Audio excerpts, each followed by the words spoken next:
Good morning. Good morning. Welcome to Holston Valley Unitarian Universalist Church. I'm Tom Burns. My pronouns are he and him. I'm your service leader for today, but in our pulpit this morning we have our very own Linda Good speaking about the divine feminine. Very much looking forward to that. If you're with us on the internet or if you're with us sitting in the chairs around me, we are one community united in our commitment to each other and our commitment to live out our principles in the world. We have activity bags at the welcome table for any of our younger friends who might need something to do during the service. Just make sure to leave those activity bags back at the welcome table when you leave. We have a nursery for ages kindergarten and under on the lower level of the building. If you've not already done so, you can take your kids down to the nursery. If you're new to us today, you can get one of the folks who greeted you at the door to show you the location of the nursery. We welcome you, old friends and new, young and old. You're an essential part of our celebration today, whether today is your first or one of many Sundays with us. We're stronger because of your presence. We are one people of many beliefs, origins, sexualities, and genders. We are all growing, learning, and loved. Just as you are, you're welcome here. Today, let's put this welcome into action with intent for after the service. If you've been part of the church for years, involved and feeling this is home, please take a moment now to look around you. Find a face of someone you don't know well. When the service is over, try to say hello. It can take courage to visit us for the first time, to be the new face in the crowd. So give it a try. Thank you. We are building this community around a very specific vision. The words of that vision are printed in your order of service. And as Linda lights the chalice, I invite you to read this vision statement along with me. We work together as a church to transform ourselves, our community, and our world by sharing love, pursuing justice, and seeking wonder.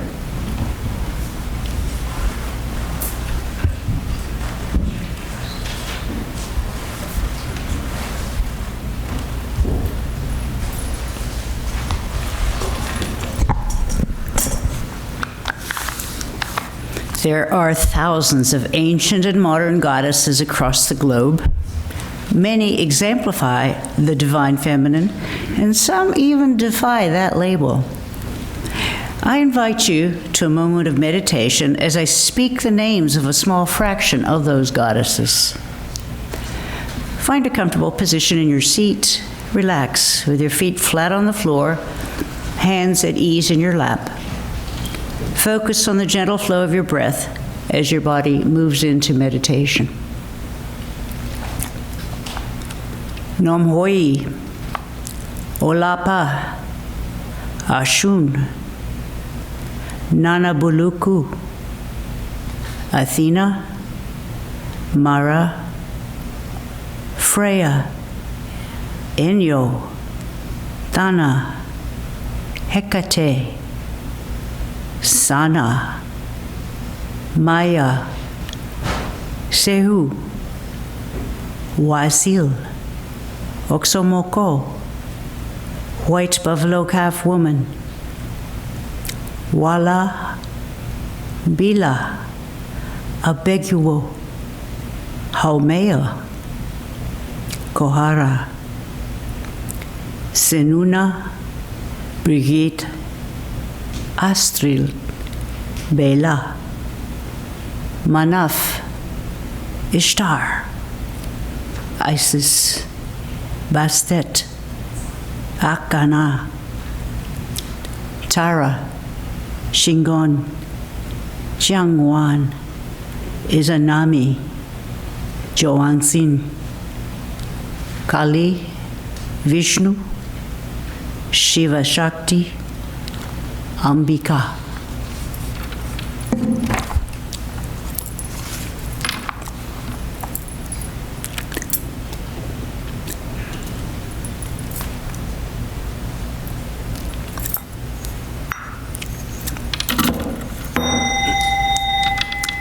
come back to the room with your attention.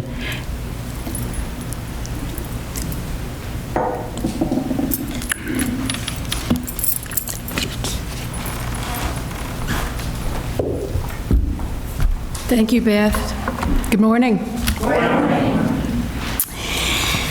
Come to this community with all that you are. Your joys and your concerns are welcome here. We share our moments of joy and concern using these candle cards.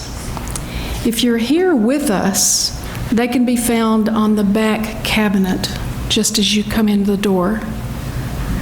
If you're not with us here today in person, you can email Reverend Tiffany at minister@hvuuc.org. Be sure you put candle card in the subject line of your email and let her know if it's okay to read the candle card aloud, because we are published on YouTube, as you know. I have several to share with you today. September is National Hispanic Heritage Month. I share a card of respect for all of those who celebrate their Hispanic heritage and culture today. Tomorrow's a national holiday. Woo-hoo. Yes. Labor Day. Hey! I don't know why they call it Labor Day if there's no words. Yeah. Well, there's a reason. We honor the women and men who campaigned tirelessly for workers' rights in the labor movement of the late 19th century. Their hard-fought wins are the reason for many of the rights we enjoy, and some of which we take for granted today. We also honor the continued fight for workers' rights, including a livable wage, equal pay for women, and family leave.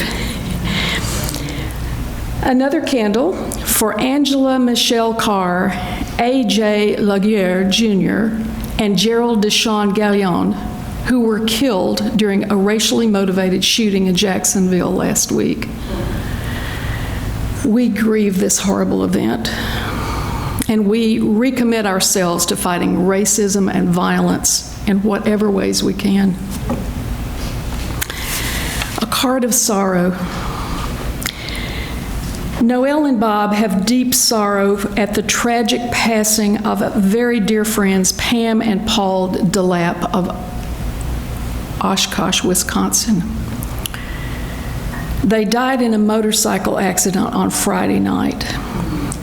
Noel and Bob had just returned to Tennessee on Wednesday night from a 3.5-week to the Midwest, which included the majority of time with Pam and Paul.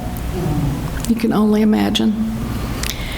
Pam and Paul leave behind 3 sisters, adult children, 3 adult children, and 6 grandchildren. A note of gratitude to the congregation from Liz. As you may or may not know, James, our beloved pianist, fell and broke his jaw. And Liz has sent us this note of gratitude to the congregation for all the help that they've been giving us, they say. Getting us groceries and supplies has taken a huge weight off our shoulders, and we really appreciate the support right now. We're still in a bit of limbo, waiting on another referral, and James is having ups and downs, recovering from his concussion. But we were more worried about when he will be okay rather than if he will be okay. He's very frustrated with not being able or allowed to do anything while he's concussed. You know James. So he will be very happy to be back in church as soon as he's feeling better, to thank everyone in person. Thank you, Liz. A card that was overlooked, we have several today. It was a concern from earlier that inadvertently did not get read. Emmy Johnson is writing a candle card for Hope Johnson. Hope had surgery on August 21st, minor surgery, but it's her first time under full anesthesia. So we send our wishes of healing to Hope. Please pray for Nikki Ray's dear friend Ron Armento for health and healing. Nikki also offered the extra prayer for James. And a candle of healing for my friends Sue Ellen and Ann, who are on recovery road from COVID. And a joy. Frank Schuler is at home and doing well. He is feeling pretty good, all things considered. Okay.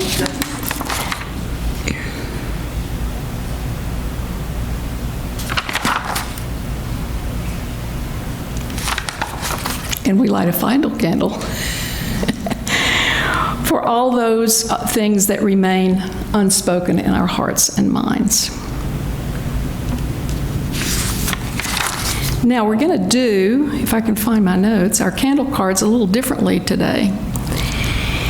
If you wish to light your own silent candle, actually it's not very different. If you wish to light your own silent candle, come to the candle table, and a candle helper on either side, whichever side you're on, will help you light a candle. Please light the candles at the back of the table first so that no one has to reach over an open flame. If you wish us to light a candle for you, you just don't want to get up and get in line, please raise your hand until I acknowledge you, and I will ensure that a candle is lit for your intention. You know, our community is so much larger than just those of us who are in this building this morning. So we light a large candle to hold space for those who are not physically present with us, but are ever in our hearts.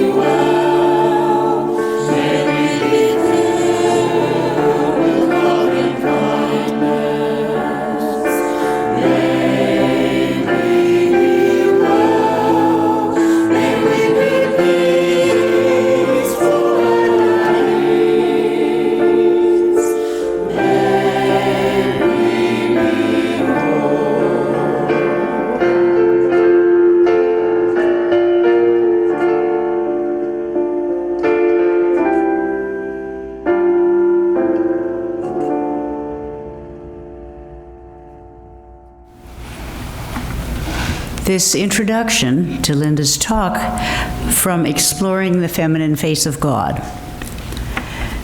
The Divine Feminine is initiating a crucial new phase in our evolution, urging us to discover a new ethic of responsibility toward the planet, bringing us a new vision of the sacredness and unity of life.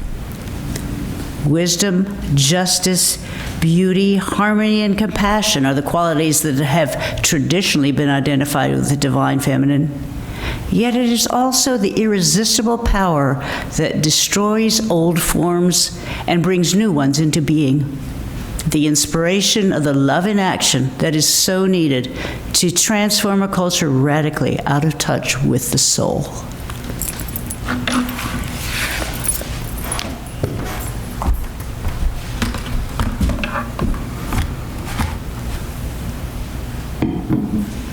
Thank you, Beth.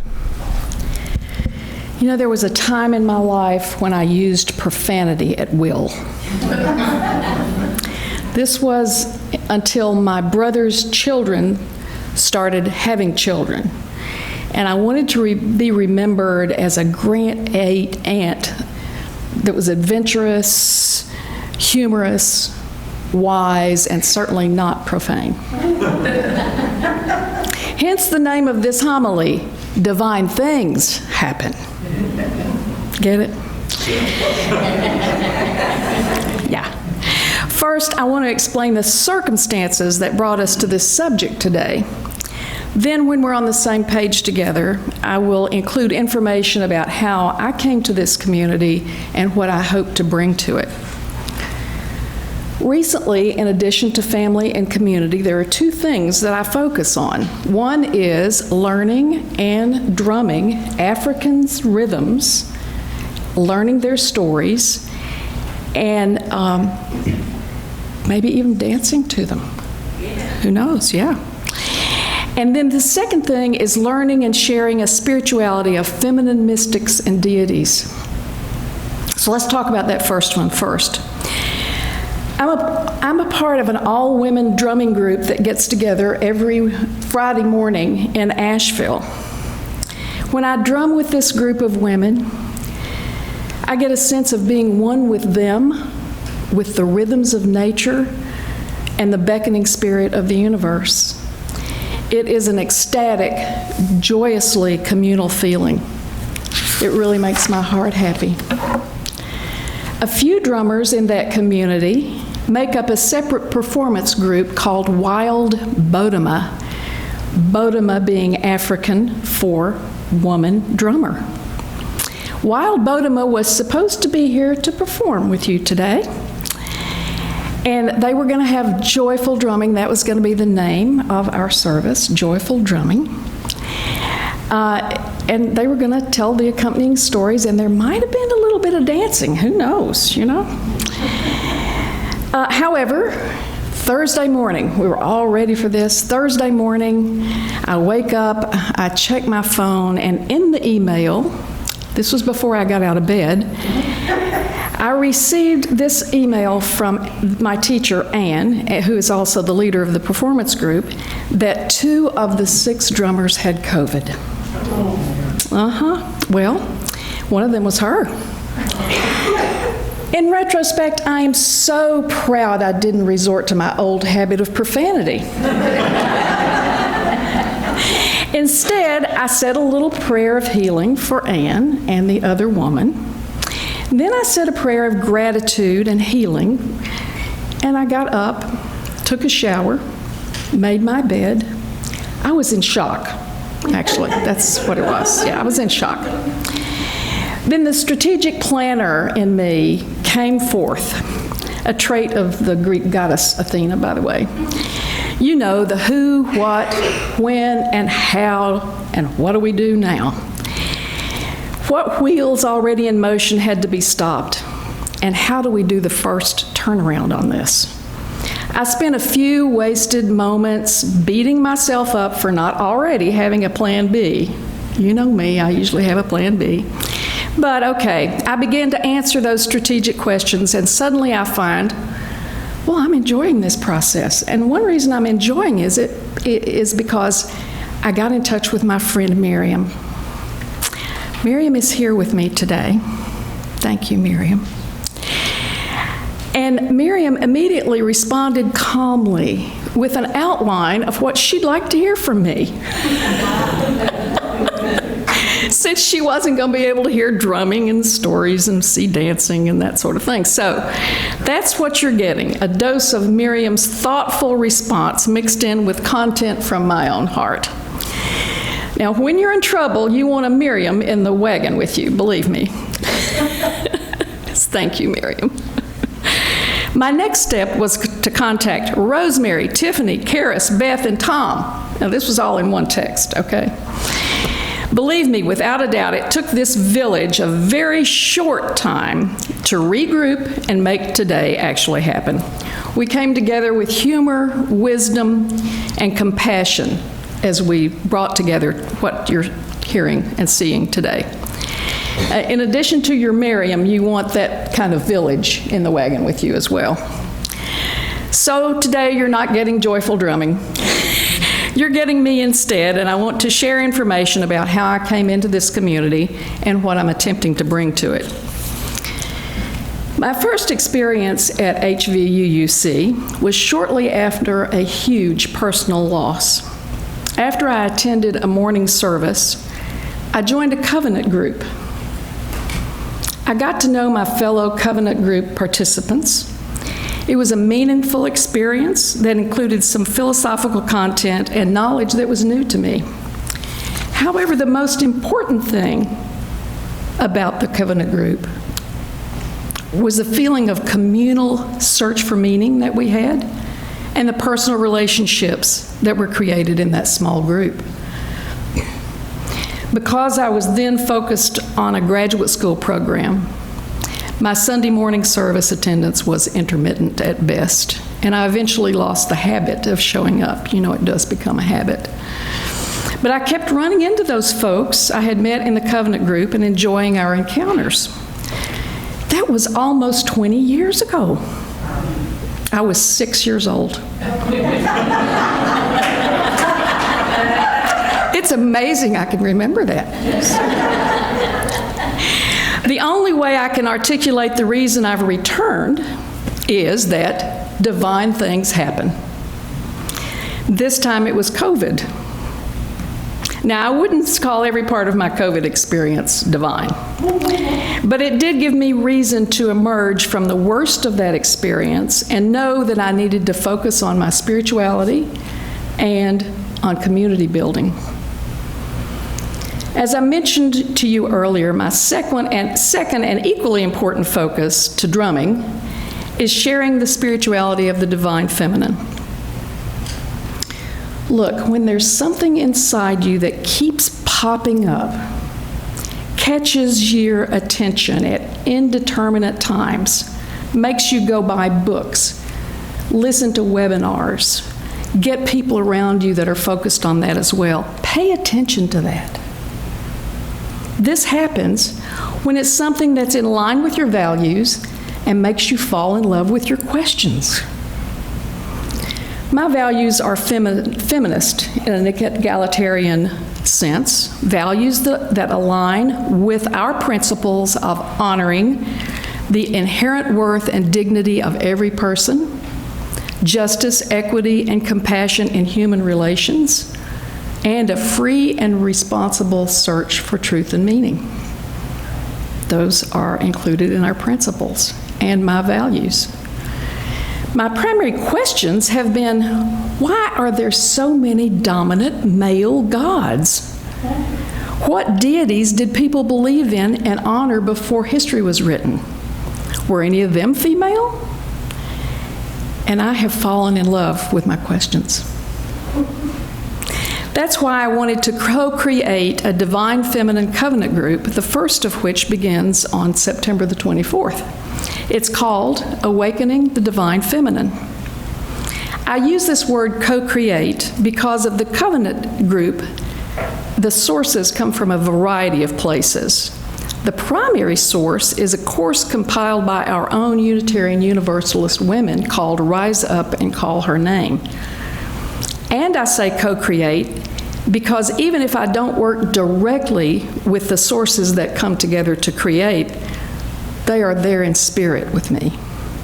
I am here today on the shoulders of my ancestors and the strong women and men who have influenced my values and actions. In addition to my village of family and community support, they are there.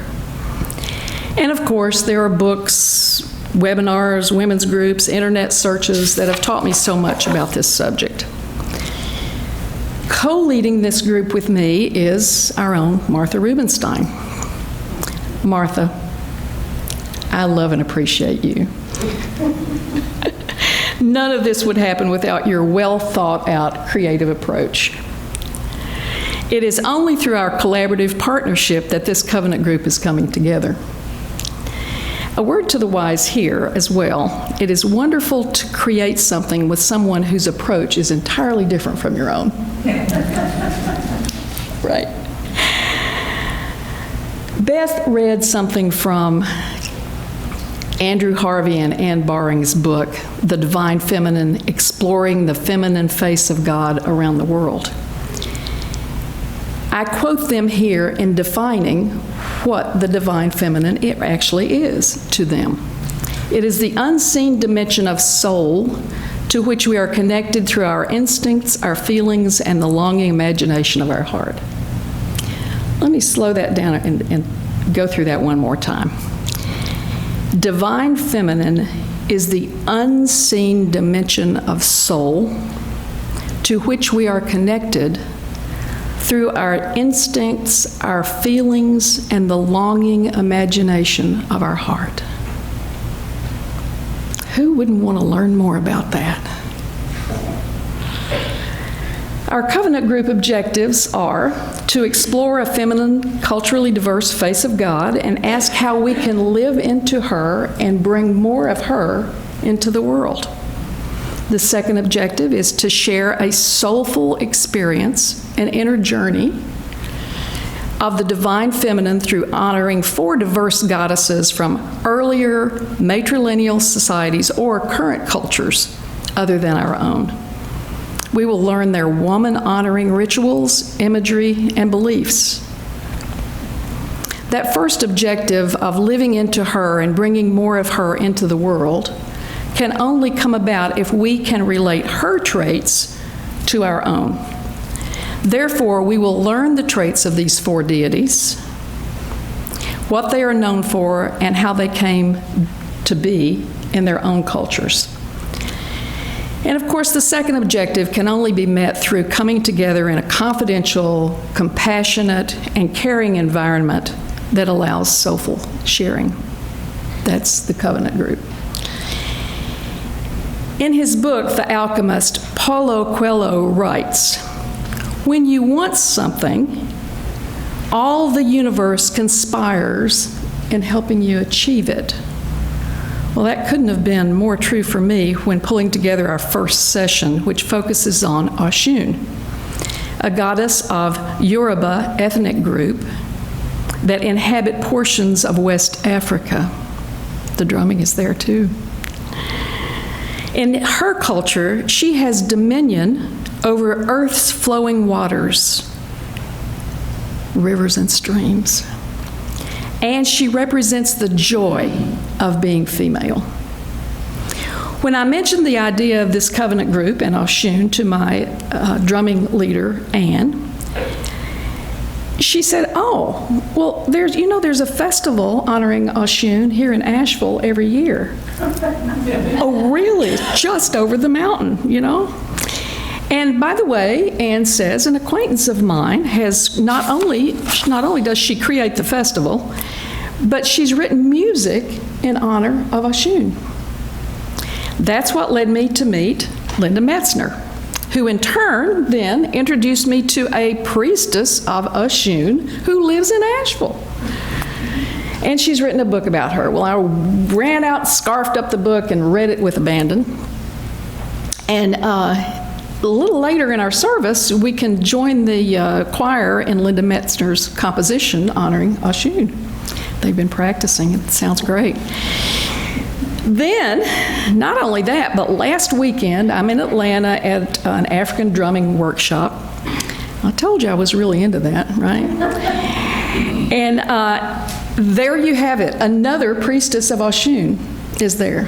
So I met Mama Yeye, and she actually talked me through some of the things we're going to do in that first session of the covenant group and gave me a lot of great consultative comments. I just feel truly blessed, supported, and accompanied by all the universe that's conspiring to help us achieve the objectives of the covenant group. In addition to Oshun, we plan to honor Kali, Green Tara, and White Buffalo Calf Woman. So you can see from this selection that we are bringing diversity into this journey. Just to give you a very brief glimpse into the spirituality of these remaining goddesses, here's a little bit of information about each of them. Kali is a goddess of India who represents fearlessness and invites women to reclaim and celebrate feminine power and beauty by teaching them to honor their feminine nature, including anger and rage. She's often misunderstood in Western settings as images of her portray a threatening, destructive presence. Of course, she is a destructive presence, but also very transformative in a very positive way. And none of the rest of us get misunderstood ever, right? Tara is one of the most important female deities of Southern Asia. She is honored in Buddhism. I learned of her through my wonderful friend Marina, who's with us here today. Thank you, Marina. And she's sometimes adopted as a Hindu deity as well. She's represented in several different colors and forms, and she's known as She Who Liberates. And she comes to us in whatever color or form we need her to assume in order to be helpful. Personally, I connect with her ability to remove obstacles such as fear and frustration, or I wouldn't be here this morning. She came in very useful to me as I was learning how to ride my new e-bike as well. There's a little fear there. White Buffalo Calf Woman is a goddess honored by many original Americans. She is an example of a nurturing creation goddess who brings life and food to the Indians of America. Her spirituality teaches our connection to Mother Earth. Her image is often depicted with a sacred pipe, which she uses as a bridge between sky and earth. In closing, my hopes for the Divine Feminine group are that through sharing our soulful journeys, we will directly experience the Divine Feminine, that unseen dimension of soul to which we are connected through our instincts, feelings, and the longing imagination of our hearts. And that through this direct experience, more of her and more of our UU principles can be extended into the world. Thank you.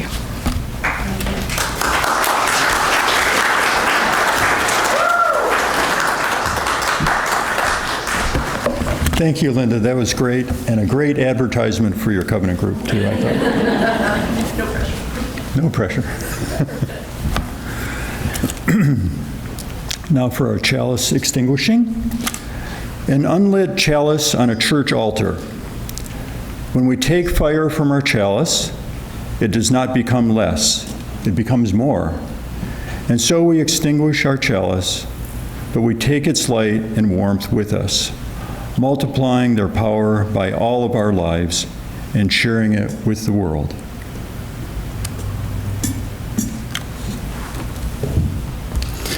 Thank you for choosing to share your morning with us here today on this holiday weekend, and a special thanks to Linda for sharing her time and passion with us this morning, adapting at the last minute when faced with unexpected change. Thank you to those who sit on the far side of the sanctuary to make room near the entrance. If you felt sick this morning and have stayed home, thank you for showing us love in action by not attending. We are entering into our service auction season. The auction will be a bit earlier this year on November 4th. You'll see more information about that fun event and ideas and what it is about in the coming weeks, but feel free to ask others around you about it. You don't want to miss it. Next week is the water communion service. Be prepared to come with water for this very special community ceremony. We have water for you to participate if you forget. And a reminder from Cynthia Goodman, sign up for coffee hour, and the sign-up sheet is next to the coffee pot. A couple more announcements. The week after the service auction will be the Green Arts Fest. So vendors who are interested in that, or shoppers, look for more emails in your box soon. And we started the service with Holly Neer. I don't know if you're aware, she will be singing at the UU Church in Asheville this Friday night. You can find information, either see me after the service or on the UU website or on Holly's. In keeping with the spirit of the feminine divine, our closing chant honors the African goddess Ashun, the goddess of flowing waters in rivers and streams. She is known for her dance, her sensual attraction, and abundant love.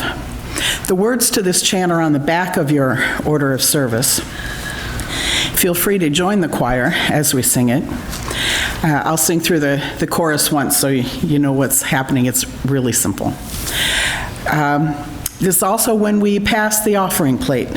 The contributions that you make are what helps support the way we build our church and how we get out into our community.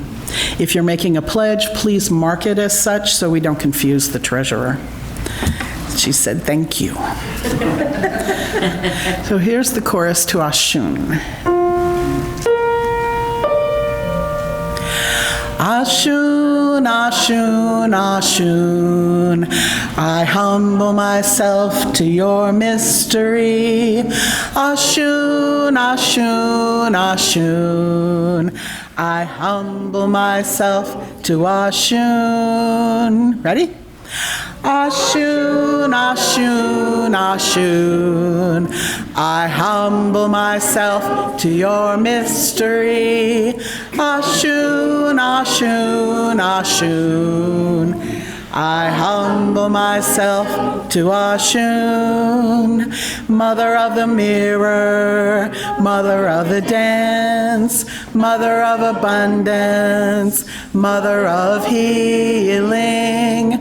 Ashun, Ashun, Ashun, I humble myself to your mystery. Ashun, Ashun, Ashun, I humble myself to Ashun. Mother of the river, mother of love, mother of attraction, mother of affection. Ashun, Ashun, Ashun, I humble myself to your mystery. Ashun, Ashun, Ashun, I humble myself to Ashun. You are the warrior who dances with the golden comb in your hair, the comb that parts the real from the unreal. Ashun, Ashun, Ashun, I humble myself to your mystery. Ashun, Ashun, Ashun, I humble myself to Ashun.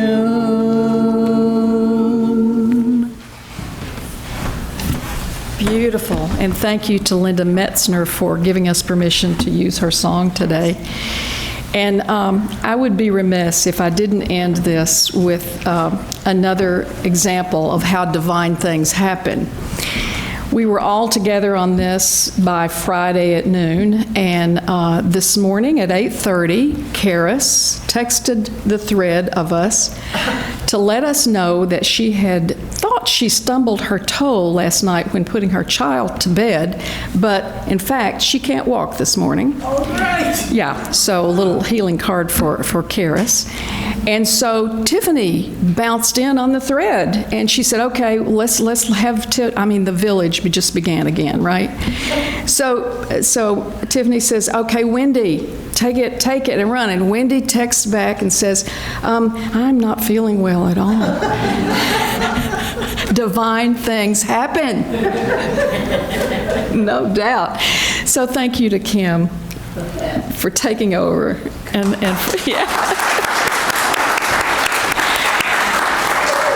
And to Tiffany for uploading the Holly Near song. That was going to be Karis. Karis was going to be singing the Holly Near song. Oh, so the only way to leave this is with a benediction. This is, I think, a very fitting benediction for today.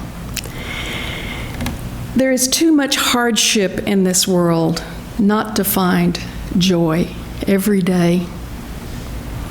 There is too much injustice in this world not to right the balance every day. There is too much pain in this world not to heal every day. Each of us ministers to a weary world.